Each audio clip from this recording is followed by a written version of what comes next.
Welcome to a new edition of the Neon Jazz interview series with jazz trombonist Klein of the New Orleans outfit fulla jazz and rock known as Bonerama. I caught these cats live on September 22nd, 2018 at the Topeka Jazz Festival, and they were smoking good. We caught up with them about their band's history, time well spent on tour with Harry Connick Jr., the culture of New Orleans, their latest album, and so much more. So please get to know them and dig this interview, my friends. Craig, on behalf of Bonerama, thank you for taking a minute for Neon Jazz, man. I appreciate it. Absolutely. So I caught your rather eclectic performance down at downtown Topeka the other day. I heard you guys mention that you came back, and it seems to me as though you've had a good experience here in the Heartland. Talk to me about this 2018 fest and your history here. Oh, well, the first time we played in Topeka was, 4 years ago, 3 or 4 years ago. And we had a great reception, and the guy Vince, and they have that wonderful jazz program that happens there. They pulled us in, and they said back by popular demand. Very cool. So talk to me about your band. You've been around for a while. I've noticed you've had quite a few albums, and it seems as though this release is a little bit more drenched with that kind of traditional brassy New Orleans jazz feeling. So give me a kind of a history of your band, your latest album, and where you're at as a group performing the music you perform. Well, Bonerama's been around for 20 years. Mark Mullins and I put it together, and the way that came about is Mark and I were members of Harry Connick Jr.'s big band for 16 years or so. So we started in 1990 when he started his big band career, and we rolled with him for many, many years. And throughout that period, there were times when we would be off. Certain times you go to a movie or whatever, and you always go home and get back into your things that you do. And in New Orleans, it's probably the best music city in the world to be a musician at and to listen to music at. So we all have our projects that we do when we're home. When Harry was in New York one time, one of the guys in the band said, you should go down and check out this Latin band. It's got a whole trombone, 5 trombones as the horn section. That intrigued me. I said, well, let me go check it out. I went down to the Village Gate and heard this band that had 5 trombones, and it was like a wall of sound, and it was something that just resonated, of course, with me as a trombone player. And I came home that night and had a dream about putting a band together, a New Orleans band that sort of features the trombone, and talked to Mark Mullins about it, and we just started kicking around the idea and talking about what kind of music we wanted to play and who we wanted in the band, and it just evolved like that. And that was how the group got together, just on a whim like that. The trombone's one of those instruments that it always intrigues me, because with a lot of, like, your trumpet, you got very defined keys. With the saxophone, with the piano, the trombone, you got this latitude where you kind of you pick where you want to go, and there's no specific defined area. So that's the thing I think that's really cool about one trombone. And then you put a whole bunch of trombones up there. That has to be cool to look side to side and to be in that kind of collective of trombones. Yes, it really is. When you think about other instruments, saxophones have many moving parts on it. I mean, keys and springs and screws. Trumpets have 3 valves. Every instrument has something that you press or pull or do something to. The trombone has one moving part to slide, and there's no precise spots to stop at. So it's a different instrument than all the other ones. And what it is sort of related to, and is very unusual, is that if you think about a fretless guitar, that's kind of what the trombone sort of is. You can do things, you can slide in between notes, you can slide all the way down, through 7 notes, and then you've got so many different options to do like that. Now, it makes it a little bit harder because you don't precisely push a button down and it goes right to that note. You have to, it's a bit of a, you need your ear to tell your hand where the right note is in tune. So it's a bit of a challenge there.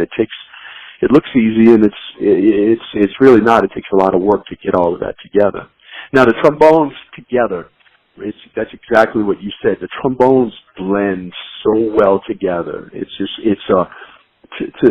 seems like it's a more pleasing sound than when you put 3 trumpets together. It sounds like, bats or something like that, you know. Yeah. And saxophone's the same thing. It's great, but trombones have that sort of voice, you know, and it's a special sound. It's just the timbre, they just mesh together very, very well.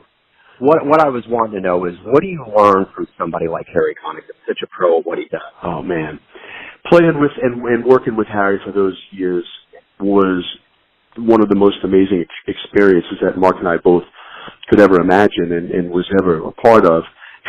He's a genius. His piano playing, he's known for singing and acting, of course, because that's the medium that most people see him at. But his piano he's really truly like a genius. And James Booker, one of the most best underground piano players that ever came out of New Orleans, he died at a very young age, was Harry's teacher. And that's, Harry just came up under a lot of great musicians, as we all kind of did here in New Orleans. And older musicians would take younger musicians under their wing and were very kind and open to show. And that goes way back if you look at the history of New Orleans music. So Harry, he knew, and at a young age, he knew exactly what he wanted. And then another element of New Orleans is entertaining, and we don't just like to stand up there and play. We like to entertain people, and that's what Harry does. That's what Louis Armstrong did. That's what all of the musicians do from here. And we learned that watching Harry, sitting up there for all of those years, how he works with an audience, how he works with his band, the whole connection, and it definitely rubbed off on Mark and I. That's interesting, because Delfeo came to town and played at the Blue Room, and I remember just the way he presented himself, just talking to the crowd. He didn't want to use a microphone. He boomed out, and funny, and the way he was on stage, it seems as though I wasn't quite sure, because I haven't personally been to New Orleans. It's something that's on my list. I wasn't quite sure if that was the New Orleans flavor, was it the Marcellus Dynasty, but it sounds like to me there's a level of what you guys do that's a part of the history of that town. Definitely. And Delfeo is a very serious modern jazz musician, and when you look at the history of modern jazz musicians, they didn't really interact a lot with the audience, and it was just something that didn't evolve. It wasn't about entertaining the people. It was about playing for yourself and your musicians on the stage. And if people liked it, so be it. That's great. But Delfeo, probably from being around this New Orleans thing and being exposed to a lot of that, he seems to be the more outgoing of the Marcelluses as far as being on stage and, you know, being funny and trying to engage the audience in some of that. So that's definitely part of the New Orleans thing, and it's always great to see that. And people come to a show, you know, people hear music with their eyes almost as much as they hear with their ears. I know you can only speak for yourself, but I guess a little bit on behalf of the band. Why do you all love to perform so much, especially together as a nucleus? When Mark and I were playing in Harry's band, and it was a great experience, and totally wouldn't trade it for anything. But it's you know, it's Harry's name on the marquee, and it's his arrangements of his songs.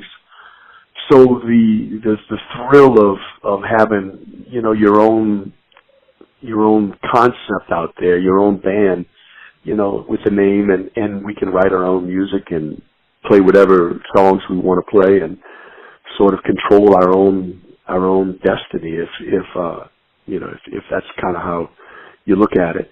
To be in front of people playing, it's a thrill, and it's a blessing, and you know, we never take it for granted. It's always something that we're aware of, that we have to give more than we think we can give for these people who are paying good money to come see a show, you know. So it's important for us to be presenting this music in the best possible way we can. Then we all get something out of it. Beautiful. Craig, that's a great way to wrap everything up. Thank you for taking a minute to talk about your life and music, Bonerama, and good luck. You're quite welcome, Joe. Appreciate you being at the show. Appreciate you spreading the word and everything else. Thanks for listening and tuning in to yet another Neon Jazz interview, where we give you a bit of insight into the finest players in New Orleans, Kansas City, and spots all over the world, giving fans all that jazz. And thanks to Craig for his graciousness, that music, and his time. If you want to hear more interviews, go to Famous Interviews with Joe Domino in the iTunes Store. Visit Neon Jazz at youtube.com. And for everything Neon Jazz, go to the neonjazz.blogspot.com. Until next time, enjoy the jazz, my friends.